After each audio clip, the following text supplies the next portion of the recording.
When most people say Loki, they mean the charming chaos goblin with a tragic backstory and a redemption arc.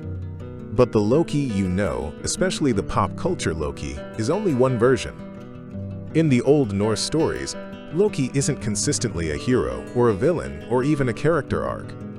Sometimes he's a helper, sometimes he's a disaster, and sometimes he's something stranger, a pressure point in the mythic world, the figure that makes the system reveal its cracks. So, Loki before Marvel, Trickster, Scapegoat, or something else? First, a quick reality check.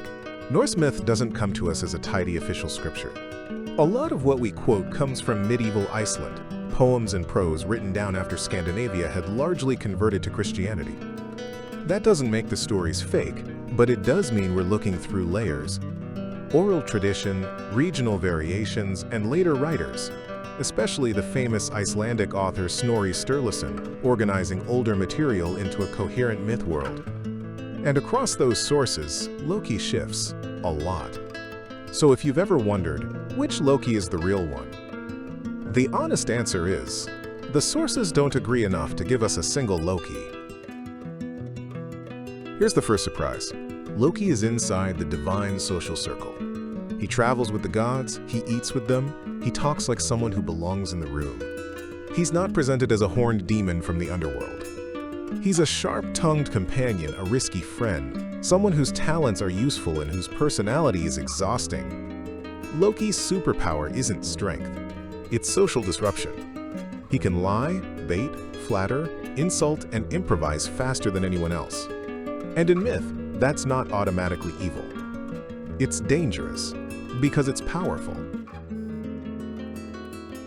To understand Loki, it helps to understand the trickster job description. Across world mythologies, tricksters often do four big things. 1. They expose fragile rules. They find the place where everyone's pretending a rule is unbreakable and break it. 2. They force innovation. The gods get comfortable. Then the trickster creates a crisis that demands a new solution, a new tool, a new boundary. 3. They make the sacred uncomfortable. They mock hypocrisy. They say what no one else is allowed to say. They step on taboos like they're bubble wrap. 4. When the system collapses, they're convenient blame. Tricksters become scapegoats because they already look suspicious, and they already made everyone angry. So Loki isn't just the prank guy. He's a mythic stress test. One of Loki's most common patterns is brutally consistent. Loki triggers a crisis, sometimes on purpose, sometimes because he can't resist. Then, Loki has to fix it, often by bargaining with terrifying beings no one else wants to deal with. A classic example is the story where Loki messes with Sif's hair, Thor's wife, and it turns into a disaster. Thor is furious, social order is threatened, reputation is on the line. So Loki goes to the dwarves, master smiths, and the fix becomes legendary, mythic treasures forged under pressure. In other stories, Loki's shape-shifting and quick thinking get the gods out of traps that brute strength can't solve. And this is where Loki feels almost like a necessary ingredient. He's a chaos agent, but also a resource, a problem, but also a tool, until the stories start to change in tone. There is a particular kind of myth moment where a community decides, this person isn't entertaining anymore, this is a threat. In the poem, often called Lokasena, Loki's flighting, Loki crashes a feast and unloads insults like a machine. It's not just random roasting.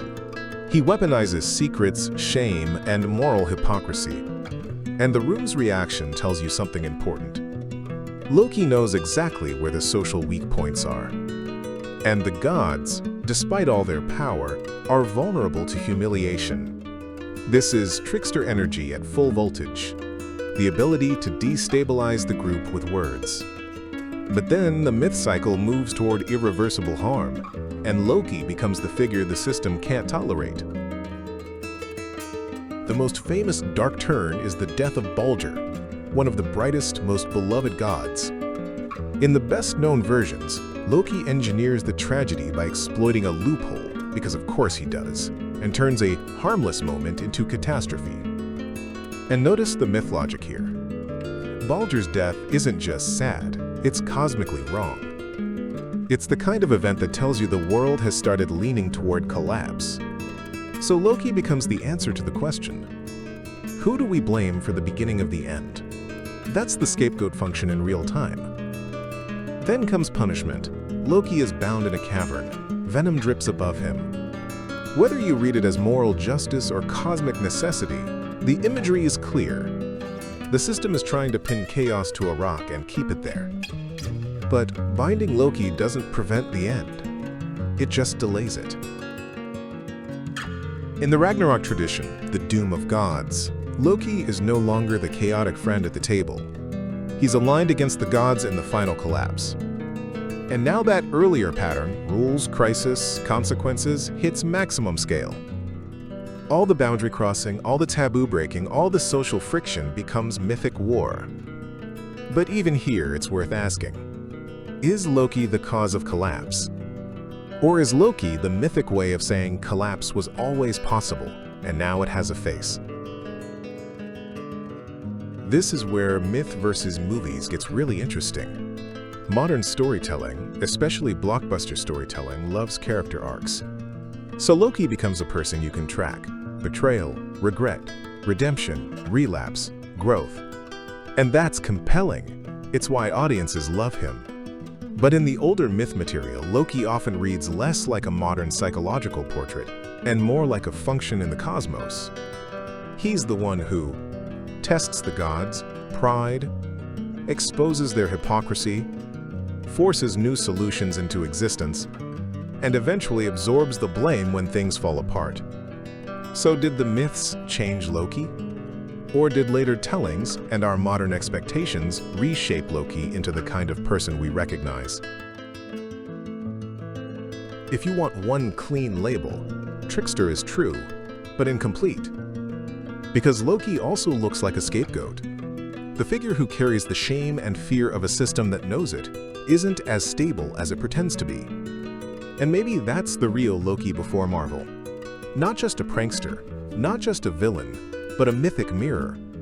The one who reveals what the gods don't want to admit about themselves. Here's my question for you. Do you read Loki as a villain, a necessary chaos agent, or a scapegoat for divine hypocrisy?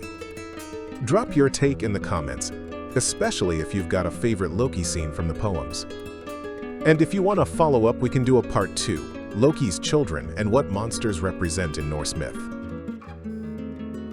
If you liked this myth deep dive, give it a like, subscribe for more stories, and comment your favorite version of this myth, or who you want next. Thanks for watching, and I'll see you in the next video.